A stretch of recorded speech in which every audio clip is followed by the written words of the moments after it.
لا إله إلا الله وحده لا شريك له له الملك وله الحمد وهو على كل شيء قدير। সেই আয়োজনকে ঘিরে আমরা আমাদের বিষয় রেখেছি আরাফা দিবস, অর্থাৎ আরাফা দিবসের গুরুত্ব ও তাৎপর্য।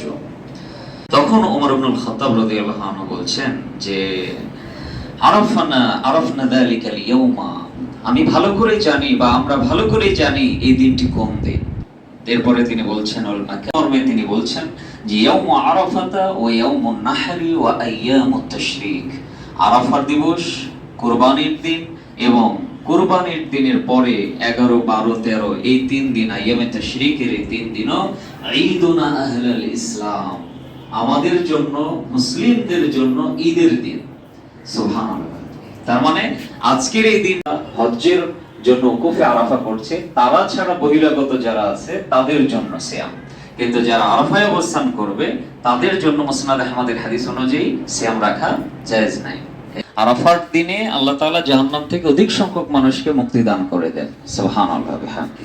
ওয়া ইন্নাহু লা ইয়াদনু, এরপরে তিনি দুনিয়ার আকাশে, অর্থাৎ এই হাজী সাহেবদের জন্য তিনি নিকটবর্তী হয়ে যান, নিচের আসমানে চলে আসেন। পূর্ববর্তী নবী যারা রয়েছে তারা যে দোয়াটি বলি সেটা হচ্ছে লা ইলাহা ইল্লাল্লাহু ওয়াহদাহু লা শারীকা লাহ, আল্লাহ ছাড়া প্রকৃত কোনো মাহবুদ নাই এবং তার কোনো শরীক নাই, লাহুল মুলকু, এইজন্য তিনি আল্লাহুস সামাদ, তিনি চাইলে আমাদেরকে ধ্বংস করে দিতে পারেন, তিনি চাইলে আমাদের নিয়ন্ত্রণ কেড়ে নিতে পারেন, সবকিছু তিনি করতে পারেন, তিনিই তো হতে পারেন সামাদ। বর্ণনা দিয়েছেন। এরপরে সামাদে এসে তিনি যেহেতু অমুখাপেক্ষী, সুতরাং সারা সৃষ্টি কুল কায়নাত তার কাছে মুখাপেক্ষী, সুতরাং যিনি লালন পালন করেন তিনি হচ্ছেন তাওহীদের রুবুবিয়াতের অধিকারী, অর্থাৎ তার এই লালন পালনের যে একত্ববাদ এটাও তিনি এখানে বলেছেন। পাশাপাশি তিনি ওলাম ইয়াকুল্লাহু কুফুয়ান আহাদ, এই জায়গায় এসে সব কিছুর ঊর্ধ্বে যেহেতু তিনি, তার সমতুল্য মর্যাদার কেউ নাই যেহেতু, সুতরাং তিনি শুধুমাত্র ইবাদতের হকদার, আর কেউ নাই, এটা স্পষ্ট করে দিয়ে তাওহীদে উলুহিয়াতকে তিনি কি করেছেন, প্রতিষ্ঠা করেছেন। তো এই আরাফা দিবসের দিনে আমরা যে দোয়াটি বেশি বেশি পাঠ করছি বা করব, লা ইলাহা ইল্লাল্লাহু ওয়াহদাহু লা শারীকা লাহ, এই দোয়ার মধ্যেও যেভাবে তাওহীদের শিক্ষা আছে, এই একই তাওহীদের শিক্ষা আল্লাহ সুবহানাহু ওয়া তাআলা সূরা ইখলাসের মধ্যে আমাদেরকে শিখিয়েছেন। আল্লাহকে এক বলে জেনে থাকি, আল্লাহকে যদি আমরা এক বলে স্বীকৃতি সত্যি দিয়ে থাকি, তৌফিক দান করুন, আমিন।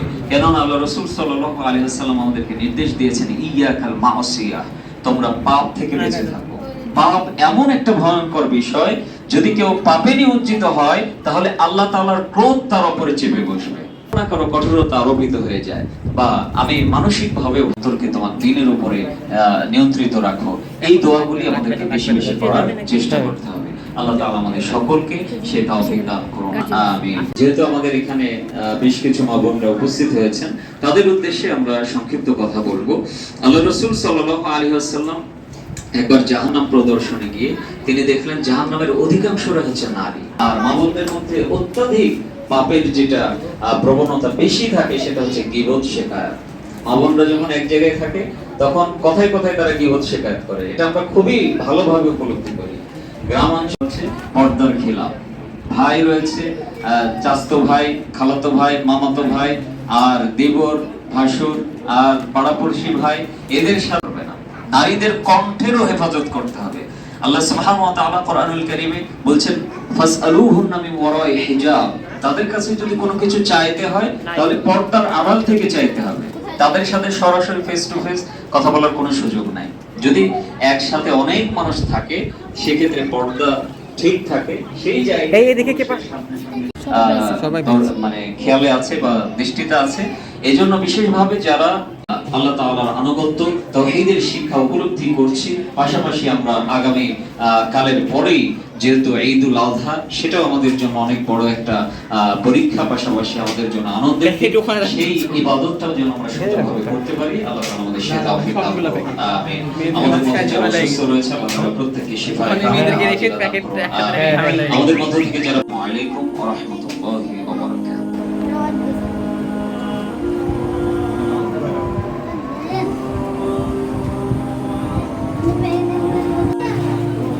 আসসালামু আলাইকুম।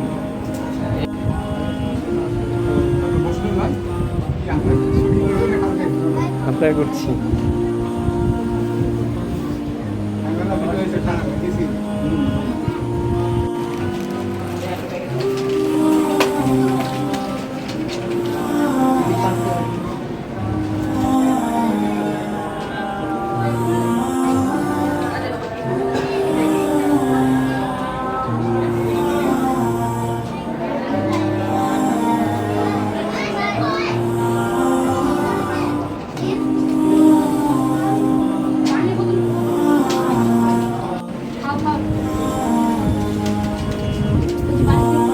হ্যাঁ হ্যাঁ হ্যাঁ।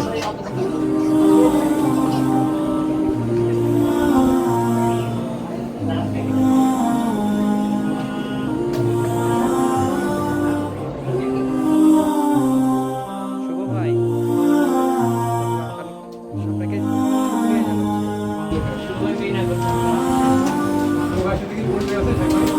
বাস। ও আচ্ছা ভাই, জি